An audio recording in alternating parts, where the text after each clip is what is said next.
So we will get started. Good morning. It's Friday morning.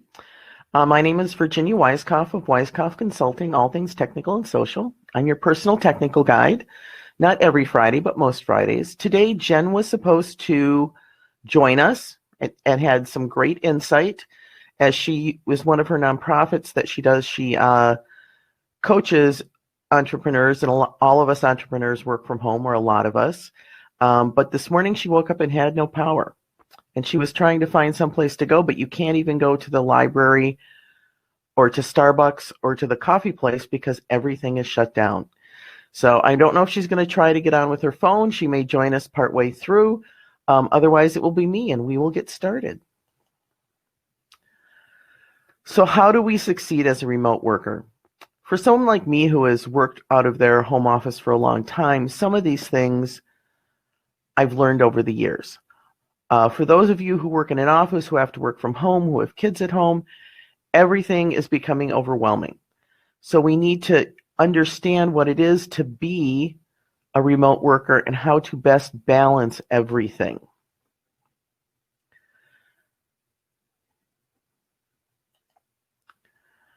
So how do we balance the work life remotely? So you need to set some type of structured schedule. And that doesn't mean 9 to 5. We'll talk about this. Make some type of a to-do list across the board so you know what you're expecting of yourself during the day. Be grounded. Understand you can't get everything done and there'll always be more to do. You need to set boundaries in terms of when you're working, when you're playing, that you do need to have some free time and you need to hit that stride and do it really well. You need to designate a workspace and have separate spaces for when you do your work and when you're not working. Let yourself take a break. Claim your lunch hour. Don't eat in front of your computer doing work. We'll talk about that. Be organized. That's making that to-do list. Transition out of the day gracefully and mark the end of the day so you know that now it's time to be off. And we're going to talk about those things. So how do you separate your workspace? For me, who is an empty nester, it's easier now because I have my office. My husband's who is at home is down in the basement in his office. We go to work. Sometimes we meet for lunch. Sometimes we meet for a chat. But we are able to have our separate spaces. When I worked from my office when I had younger kids, it was definitely harder. I could get the bulk of my work done when they were at school. They knew if my door was closed when they came home, they needed to give me time to finish what I was doing. And I had to finish on time to take them to their after-school activities. I had to space that out. So you could do as easy as putting curtains up to shutting off one spot where you're going to work so everyone knows to leave you alone. My son, who is working from home, has mounted 3 large screen TVs, got a big new recliner, and just settled himself in right into the living room because he's by himself. And those of you who have to share your workspace because you have kids at home learning, you have a husband at home learning, how do you do that and make sure that you have time for them and time for you to do your work in that same space? Invest in what you need. So the fact is that working from home is different. Hopefully your company is supporting you and has given you the tools that you need. But working from a little laptop and not being able to use one or more monitors that you might have at work or having to use something for a desk, we've been at this now for about 7 months, and it looks like it's going to stay for a while.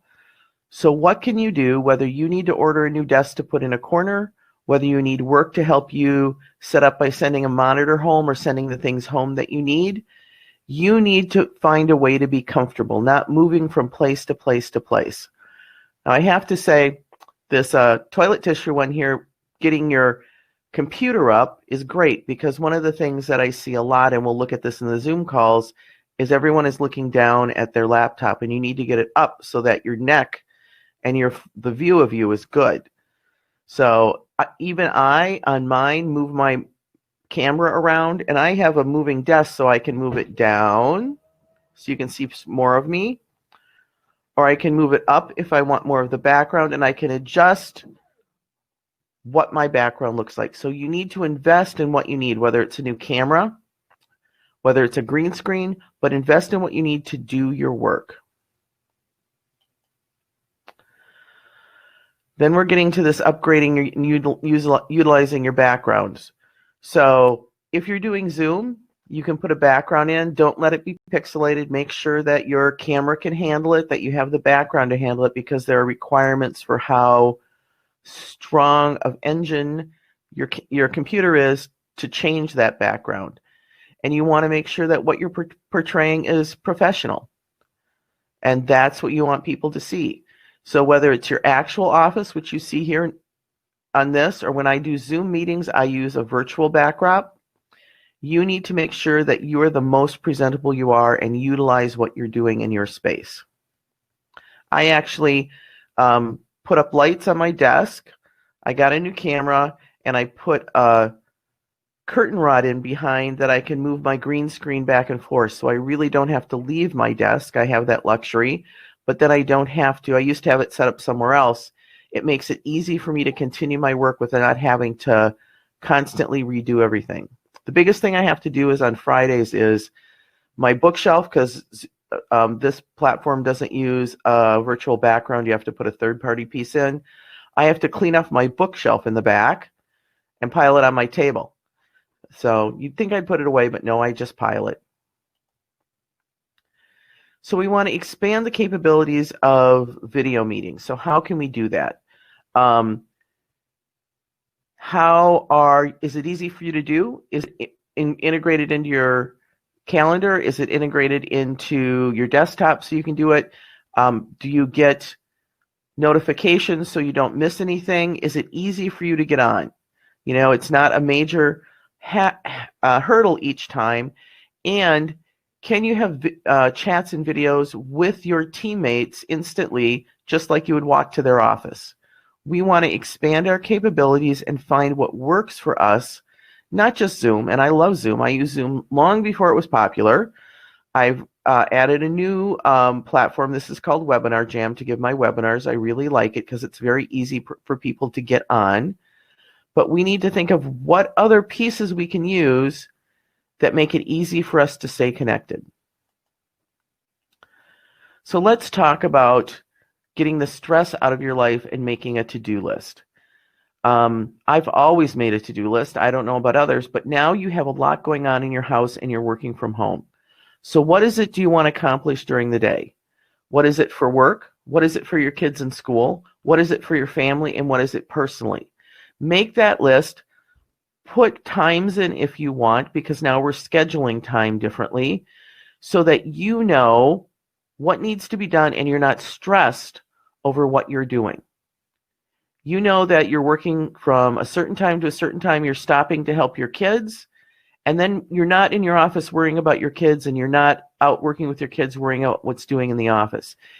Make sure you can focus on what each task is at the time you're needing to do it. Now, I know that best laid plans always don't work out, especially if you have smaller kids, but you need to try to figure out a way to make that work so you take that stress out, can accomplish what you want each day.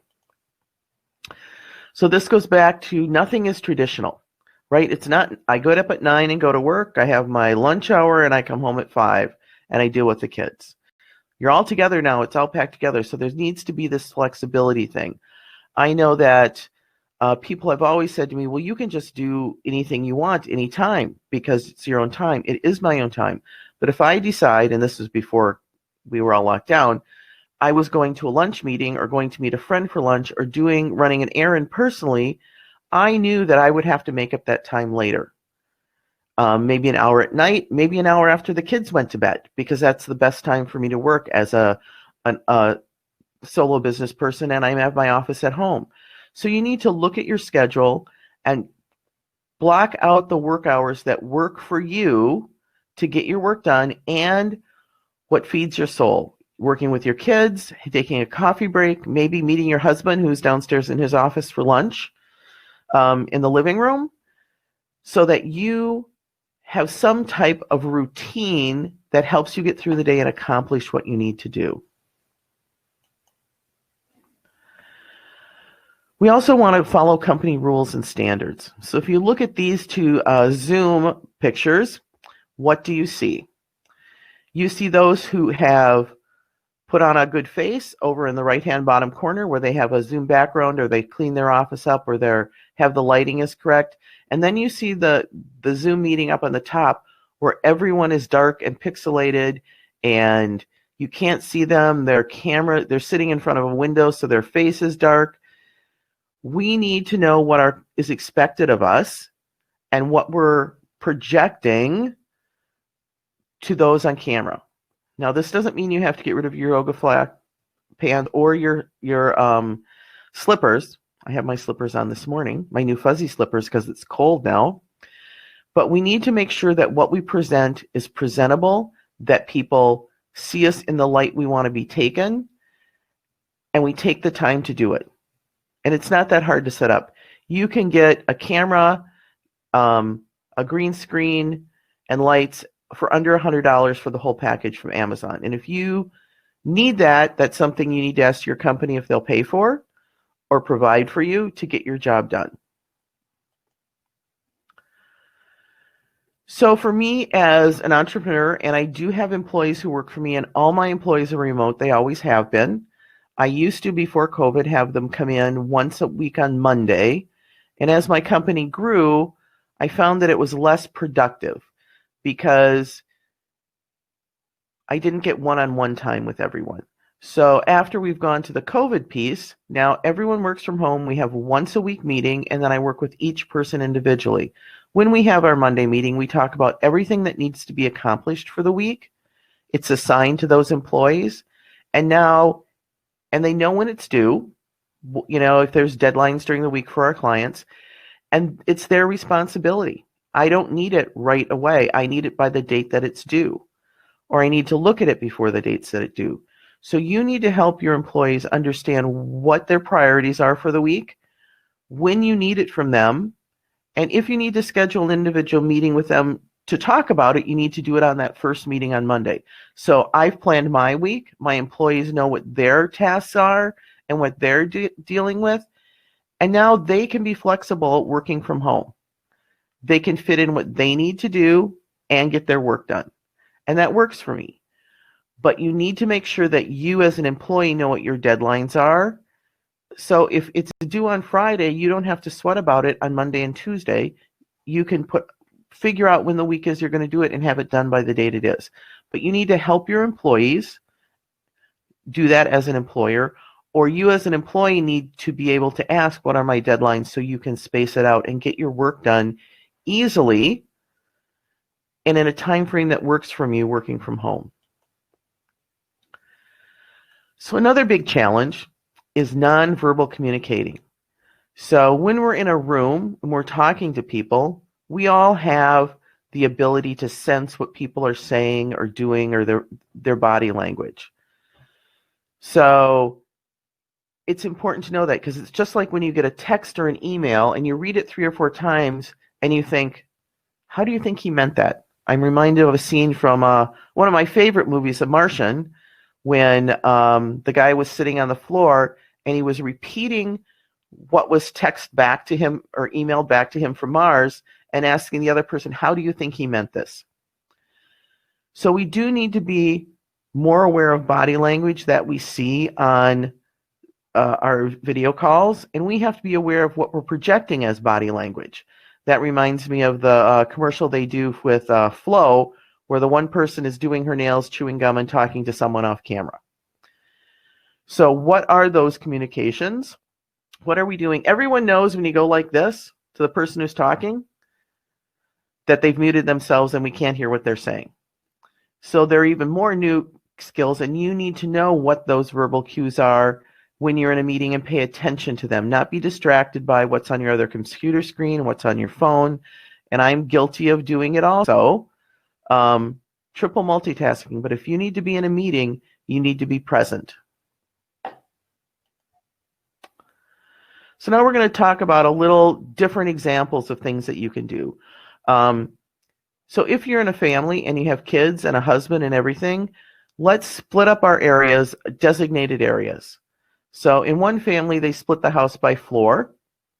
Mom's on the second floor in her bedroom working. The kids are on the first floor working at their respective spots, and Dad's in the basement having his spot. So they all know that during those time blocks, they're in their spot doing their work.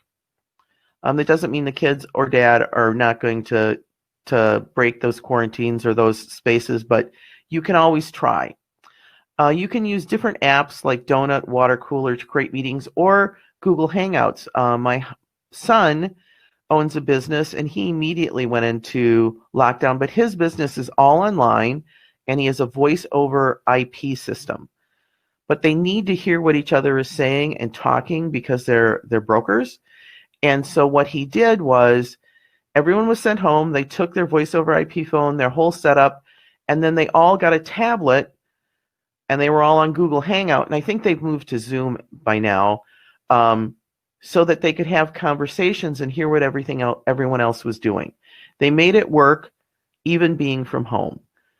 So you can also encourage your employees to use an app called Donut or Water Cooler, which creates chats or virtual chats online.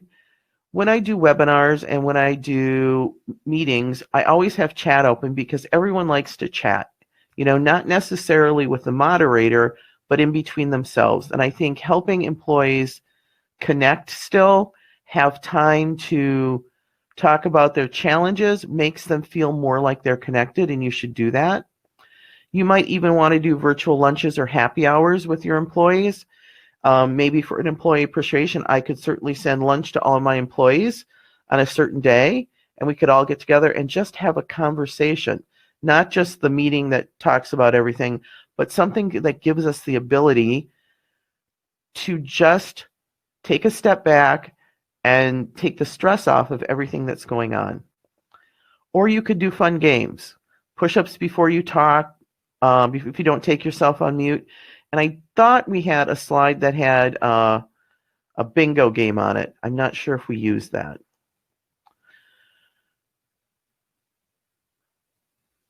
So will we ever get back to normal? So I don't know if we will. And if we're not, that creates different issues for employees and employers. So for me, how does that insurance work for my employees if they're all working from home? Are we compensating employees for equipment? And we should, as employers.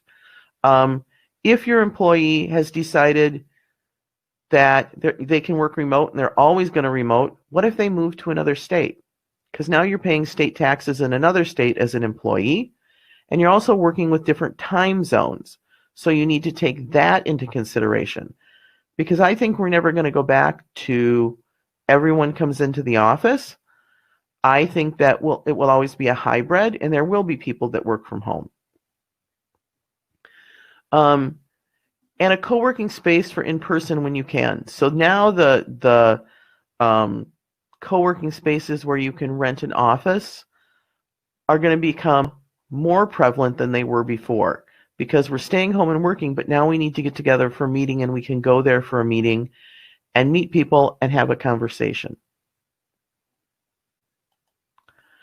So now I'm going to open it up for questions. I apologize that Jen wasn't here to add her conversation because she had lots, but she had a glitch, and I didn't want to just cancel this morning. But working from home is a blessing and a curse all the same. You need to figure out how it works for you. I'm just talking while you guys might type in your questions to see what you have to say. Oh, I lost the chat, sorry. We just need to figure out how that works for us and how it's going to work, and give yourself a break. Work with your employer or your employee to get the best situation for them, because a less stressed, happy employee is more productive. You as an employer can take as much stress as you want on. I block things out. I know what I need to get done. I can put chunks in during the day and come and go. And that still works for me. Sometimes I work late at night because that's the best time for me to work. But that doesn't affect anyone but me. I just meet my deadlines. And that should be something that everyone should be able to do.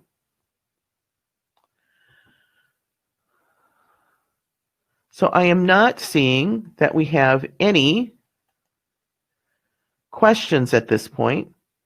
I appreciate you all coming today. I hope your journey from working at home is working out. I hope you've got a few good suggestions today for budgeting your time, giving yourself a break, having lunch away from your desk, not in front of it eating, so you can decompose. And good luck at working from home. Thank you so much.